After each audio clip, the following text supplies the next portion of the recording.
Mesdames, Messieurs, bonjour. Bonjour, chers amis. Bonjour à tous ceux qui se joignent à nous pour, comme on dit en anglais, ce long run de direct Facebook. On va essayer de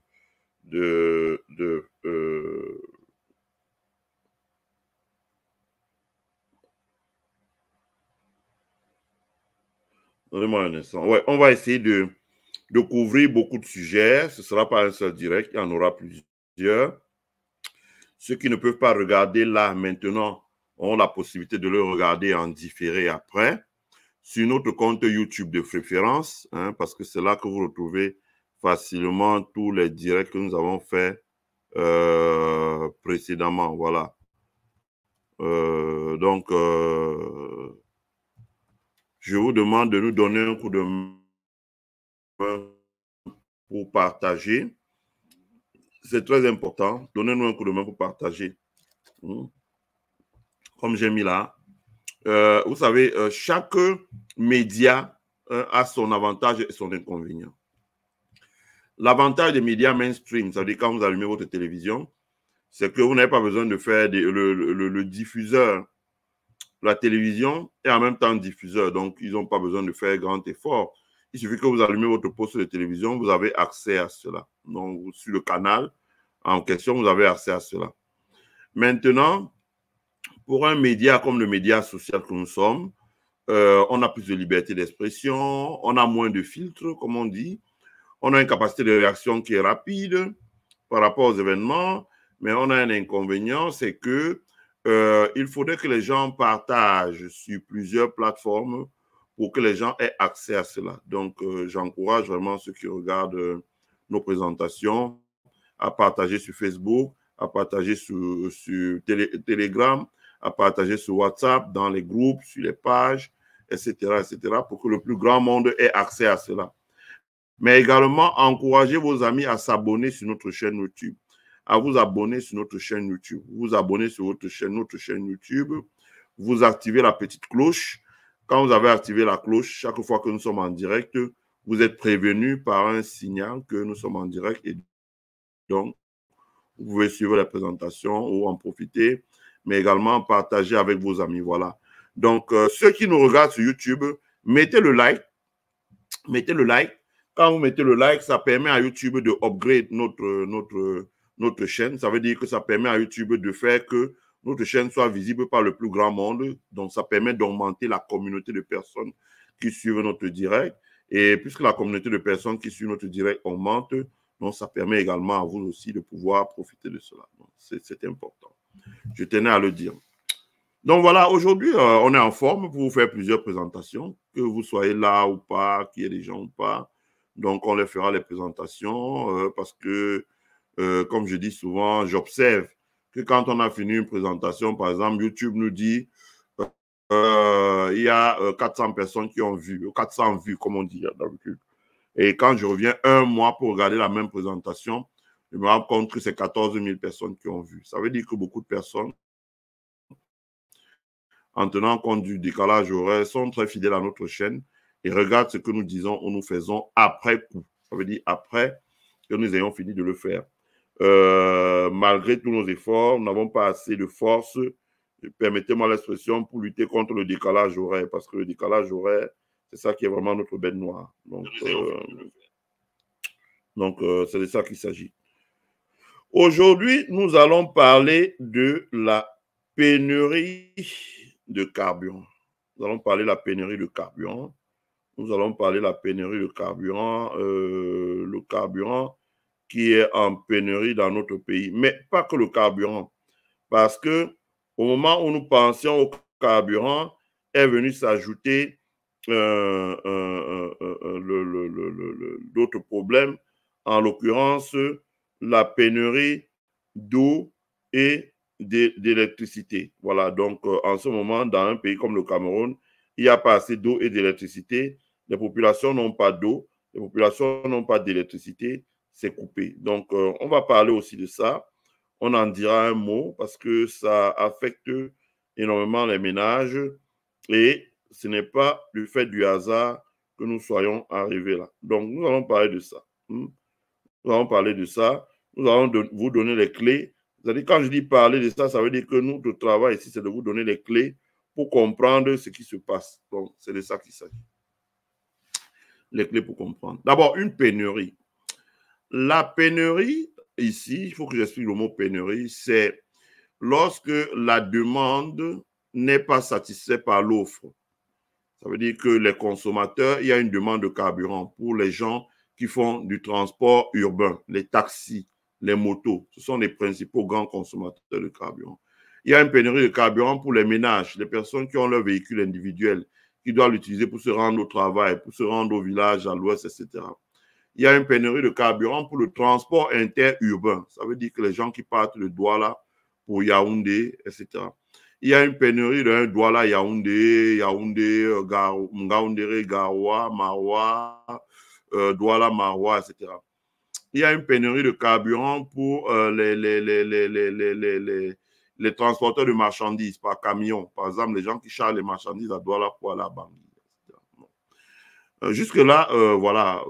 Si cette pénurie de carburant avait eu lieu il y a 2 ans, hein, en pleine sortie du Covid, on aurait pointé du doigt l'inflation internationale qui empêche le Cameroun de pouvoir acquérir le carburant, par exemple, dans le monde. Donc, voilà, c'est ça. Sauf que, dans le cas de la présente pénurie de carburant, est-ce que vous m'entendez bien? Si vous m'entendez bien, faites-moi signe dans le chat et dites-moi oui, vous m'entendez bien. Bon. Sauf que la pénurie de carburant,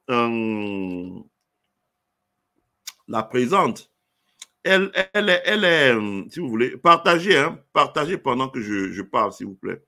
Donnez un coup de main, partagez dans le maximum de groupes possible. OK, merci. OK. Donc, donnez-nous un coup de main, partagez dans le maximum de groupes possible et surtout à partir de YouTube. Donc, la pénurie de carburant qui est observée au Cameroun, elle est singulière. J'utiliserai bien le mot singulière. Singulière. Elle est singulière parce que cette pénurie de carburant touche uniquement le Cameroun. Par exemple, dans la zone CEMAC ou CEAC, avant de faire ce direct, j'ai pris le temps de bien regarder. Les pays CEAC, ça veut dire l'Angola, le Rwanda, le Gabon, le Tchad, la Guinée équatoriale, le Congo, etc. Il y a un seul pays qui est affecté par cette crise, c'est le Cameroun. Deuxième chose, lorsqu'on regarde dans le bonjour, Ahmed, lorsqu'on regarde dans le golfe de Guinée, dans les pays du golfe de Guinée, partagez. On regarde dans les pays du golfe de Guinée, le pays seul qui est touché par la pénurie de carburant, c'est le Cameroun. Donc, le Cameroun est touché par la pénurie de carburant. Ça veut dire que c'est une situation singulière. D'abord, je vais parler dans mon exposé du carburant. Ouais, le son n'est pas stable parce qu'on ne partage pas. Le meilleur moyen, c'est de partager et de mettre les cœurs. Quand vous partagez, vous mettez les cœurs, les algorithmes de Facebook stabilisent le direct. Mais quand il n'y a pas assez de partage et de cœurs, malheureusement, ils ne stabilisent pas le direct. Ça marche comme ça. Ce sont les algorithmes de YouTube et de Facebook qui font ça. Donc, voilà. Donc, d'abord, je vais parler de la pénurie d'eau, de la pénurie de carburant. La pénurie de carburant au Cameroun, elle a une première origine lointaine. La première origine, c'est le subventionnement du carburant par le Nigeria. Le Nigeria a longtemps subventionné le carburant et le carburant subventionné, je répète, le Nigeria a longtemps subventionné son carburant et le carburant subventionné au Nigeria était importé par des entreprises camerounaises comme les Tradex, etc. Et donc revenait à un coût moins cher sur le territoire camerounais. Et le Cameroun a profité, comme d'autres pays de la zone, de la subvention du carburant au Nigeria. Voilà. Le Cameroun a profité, comme d'autres pays, de la subvention du carburant au Nigeria. À l'arrivée du nouveau président nigérien, Bola Ahmed Tinubu. Donc, Bola Ahmed Tinubu a décidé de mettre fin à la subvention du carburant nigérien. Ça veut dire que ça pouvait être 250. Avec 350 de taxes, c'est vendu à 600, par exemple. On avait la possibilité de l'acheter au Nigeria, par exemple, à 150 francs ou à 100 francs. Donc, vous comprenez que sur des millions de litres de carburant, ça faisait beaucoup d'argent.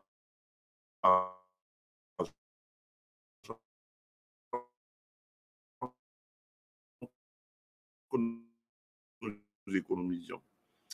Bola Ahmed Tinubu a supprimé l'Agence fédérale de contrôle des hydrocarbures au Nigeria, mais également du ministère de l'énergie au Nigeria, se faisait de l'argent sur le dos en revendant ce carburant qui atterrissait dans les pays voisins et la subvention était plutôt devenue une charge pour l'État du Nigeria. Donc, il a supprimé la subvention du carburant. À partir du moment où il a supprimé la subvention du carburant, permettez-moi l'expression, le tuyau du Nigeria était un tuyau en quelque sorte fermé pour un pays comme le Cameroun. Ça, c'est très important de le dire. Ceux qui, comme moi, regardent les chaînes de télévision nigérianes, vous pouvez en apprendre beaucoup. Vous apprenez beaucoup sur les chaînes de télévision nigérianes. Comment est-ce qu'ils ont fait pour subventionner couper la subvention au carburant? Il y a eu tout un grand débat au Sénat nigérien, au Congrès nigérien, dans les médias avec les professeurs d'économie sur fallait-il subventionner ou pas le carburant nigérian. Et vous voyez que le Nigeria a subventionné le carburant. Il n'y a pas de crise de produits pétroliers au Nigeria, mais il y a plutôt de crise dans les pays voisins comme le Cameroun. D'ailleurs, sur les médias nigérians, moi j'avais lu un dirigeant, un professeur d'économie camerounais, dont je tairai le nom, qui pointait déjà le doigt le fait que le Cameroun avait des difficultés avec sa balance de paiement et que ce qui lui avait permis de sauver la face un peu longtemps, c'était la subvention de carburant du Nigeria et qu'à un moment ou à un autre, le Cameroun allait expérimenter une pénurie de carburant sur son territoire. C'est ce qui arrive. Nous y sommes. Ça, c'est la première chose. La deuxième cause de la pénurie de carburant, c'est le lourd endettement de l'État du Cameroun. Le lourd endettement de l'État du Cameroun. L'État du Cameroun doit consacrer pratiquement 1500 à 1600 milliards de devises au service de la dette. Ça veut dire le remboursement de la dette extérieure. La dette bilatérale. Bilatérale, ça veut dire la dette que nous avons contre des pays tiers, envers des pays tiers, l'Arabie Saoudite, la France, l'Allemagne, les États-Unis, la Chine, etc., etc. La deuxième cause, c'est la dette multilatérale. La dette que nous avons vis-à-vis des institutions multilatérales. La Banque africaine de développement, la Banque mondiale, le Fonds monétaire international, etc. La troisième source de la dette en question, c'est par exemple l'endettement que nous avons sur les marchés financiers internationaux ou sur les grandes banques commerciales internationales. La Standard Chartered nous prête de l'argent, la Deutsche Bank nous prête de l'argent, la BNP en France nous prête de l'argent, etc., etc. Donc, c'est important de le dire, de le faire comprendre. Ça, c'est très important. De le dire, de le faire comprendre. Donc, le Cameroun, de ce fait, a un service à dette qui est très élevé. Et l'argent qui aurait dû, par exemple, pallier à l'importation du carburant, une grosse partie de cet argent va dans le remboursement des dettes dues par l'État du Cameroun. Donc, voilà. Donc, vous voyez que vous avez mis les cœurs, vous avez partagé, le direct s'est stabilisé. Donc, ce qu'il faut faire, c'est de continuer à partager pour que le direct se stabilise.